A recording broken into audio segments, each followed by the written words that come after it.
Hoje, então, estamos aqui para retomar o nosso assunto sobre fissão nuclear, que é aquela reação nuclear que gera as reações que permitem que os reatores nucleares produzam energia que a gente pode consumir nas nossas residências ou nos hospitais ou seja lá onde for. Então hoje eu queria falar um pouquinho sobre segurança em reatores nucleares, né? Então não muito tempo atrás houve mais um acidente nuclear, eles não foram muitos ao longo do tempo, mas sempre que acontece um acidente nuclear as consequências são desastrosas. Então eu vou falar um pouquinho sobre a diferença entre o reator nuclear em Fukushima, que foi onde ocorreu o último acidente, e sobre os reatores nucleares que existem em Angra dos Reis. Então, em Fukushima existe um tipo de reator à base de uma tecnologia que se chama BWR, ou seja, Boiling Water Reactor. E o que acontece, vocês podem ver aqui nesse gifzinho que está aparecendo, o que acontece é que tem aquele centro do reator e tem umas barras que são acionadas por cima ou por baixo para interromper o funcionamento do reator.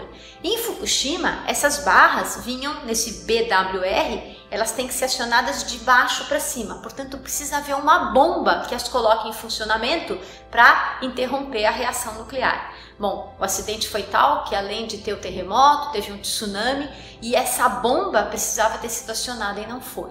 Então essas barras de controle que deviam entrar dentro do reator para interromper as reações nucleares nunca entraram lá dentro, o que causou um acidente. Muito bem, em Angra 1 e em Angra 2 os reatores são do tipo PWR, que significa Pressurized Water Reactor.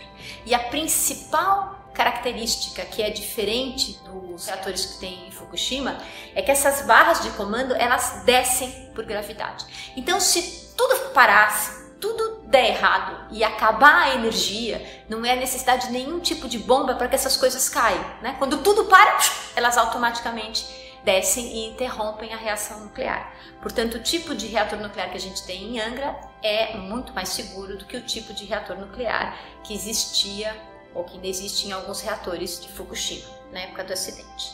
Muito bem, com relação aos acidentes nucleares que já aconteceram, o maior deles foi o de Chernobyl e um dos principais problemas que teve com relação àquele acidente é que a Rússia vivia um regime fechado, então houve uma tentativa de esconder o que estava acontecendo, o que fez com que as dimensões desse acidente só aumentassem, né? E a gente não sabe exatamente quantas vítimas de fato existiram ao longo do tempo, né, que foram contaminadas e foram expostas a uma intensa contaminação radioativa. Mas se a gente esquecer desse acidente em especial e for olhar para outros acidentes nucleares, o número de mortos envolvidos sempre tem sido muito pequeno. Por exemplo, no acidente nuclear de Fukushima, apesar de todo esse desastre ambiental que aconteceu, não houve nenhuma morte imediata.